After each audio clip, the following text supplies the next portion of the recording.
بسم اللہ الرحمن الرحیم، السلام علیکم ورحمۃ اللہ۔ ایوان صدر کے اندر army chief general Asif Munir اور صدر آصف علی زرداری کے درمیان جو ملاقات ہوئی ہے، اس ملاقات کی خبریں ایک ایک کر کے باہر آ رہی ہیں۔ اب جو خبر سامنے آئی ہے، بہت بڑی خبر سامنے آئی ہے، بہت بڑی خبر ہے، یہ بریکنگ نیوز ہے جو اس وقت سامنے آئی ہے۔ اس ملاقات کے اندر یہاں پر پاکستان میں جو اس وقت پولیٹیکل کرائسس ہے، سیاسی، اور یہ پچھلے تقریباً کو 3.5 سالوں سے ہے، اور اس کو آپ اس طرح سے کہہ رہے ہیں کہ جب سے عمران خان کی گورنمنٹ کو نکالا گیا تب سے لے کے آج تک یہ پولیٹیکل کرائسس ختم نہیں ہوا، تب سے لے کے آج تک یہ پولیٹیکل کرائسس قائم ہے۔ تو پولیٹیکل سٹیبلٹی کیسے لانی ہے، انٹرنل ایکسٹرنل چیلنجز،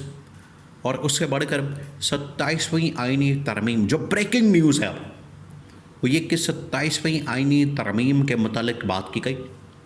کہ کس طریقے سے 27ویں آئینی ترمیم کا راستہ ہموار کیا جا سکتا ہے، اور جو پچھلی ترمیمیں کی گئی ہیں 18ویں اور اس کے بعد باقی ترمیمیں، جس کی وجہ سے اسٹیبلشمنٹ کی جو طاقت ہے اس کے اندر کمی واقع ہوئی، اس طاقت کو بحال کرنے کے لیے، ریسٹور کرنے کے لیے اتھارٹی کو،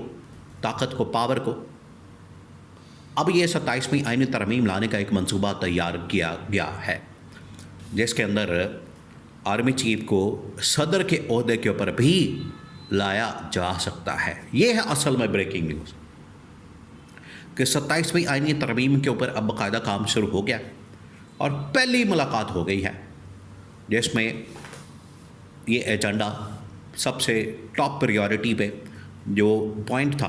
وہ 27ویں آئینی ترمیم۔ دیکھیں، اس ملاقات کے اندر 2-3 چیزیں ڈسکس کی گئی۔ نمبر 1 وہ یہ ڈسکس کیا گیا کہ پاکستان میں پولیٹیکل سٹیبلٹی لانے کے لیے عمران خان کی رہائی آزادی کتنی ضروری ہے۔ اگر آپ نے پاکستان میں پولیٹیکل سٹیبلٹی لانی ہے اور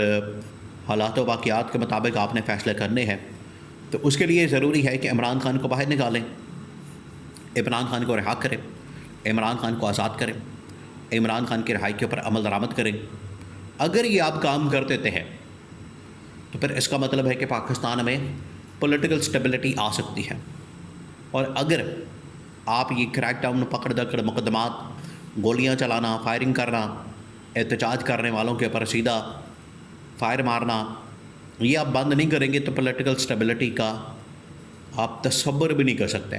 یہ آصف علی زرداری نے بڑی ہمت کر کے یہ بات کہی، کیونکہ بہرحال وہ ایک پولیٹیکل لیڈر تو ہے، وہ ایک علیحدہ بات ہے کہ انہوں نے ہمیشہ حکومت میں آنے کے لیے پولیٹیکل راستہ اختیار کرنے کی بجائے اسٹیبلشمنٹ کے کندھے استعمال کیا، لیکن پھر بھی اس کی جانب سے یہ بات کی گئی جو کہ شریف خاندان کی جانب سے نہیں کی جاتی۔ شریف خاندان تو ہمیشہ طاقت میں آنے کے بعد یہ کام کرتا ہے کہ گولی مارتی جائے، فائرنگ کرتی جائے، جو بھی آپ کے خلاف کھڑا ہو اس کو اٹھا لیا جائے، غائب کر دیا جائے، جو آپ کے خلاف آواز اٹھائے اس کو اٹھا لیا جائے۔ یہ شریف خاندان کی جانب سے ہمیشہ اس قسم کی سیاست کی جاتی ہے، جس کی حالیہ مثال TLP کے اوپر مرید کے میں ہونے والی فائرنگ کا واقعہ، جس کی وجہ سے حالات بہتر نہیں ہوتے بلکہ مزید خراب ہو جاتے ہیں، اور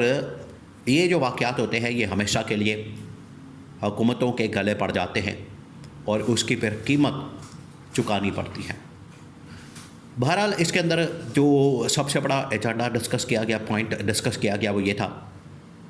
کہ عمران خان کی رہائی، عمران خان کی آزادی، اور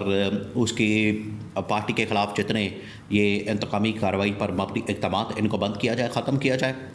اسی صورت میں پاکستان میں اسٹیبلٹی کا کانسیپٹ لایا جا سکتا ہے، اور آپ کی یہ جو ڈپینڈنس ہے اس وقت نون لیگ کے اوپر، یہ بھی ختم ہو سکتی ہے، کم ہو سکتی ہے۔ اس کے بعد 27ویں آئینی ترمیم کے متعلق بات کی گئی، اور 27ویں آئینی ترمیم جو کہ اس وقت دیکھیں 26ویں آئینی ترمیم جس طریقے سے آئی وہ ساری دنیا کو پتہ ہے کہ اس کے اندر گورنمنٹ کا کتنا رول تھا یا گورنمنٹ کا کتنا کردار تھا۔ ان کو ڈرافٹ مل گیا، بنا بنایا، ان کو 2/3 میجورٹی مل گئی، بنی بنائی، ان کو ایک چیز مل گئی، بنی بنائی، اتحادی مل گئے،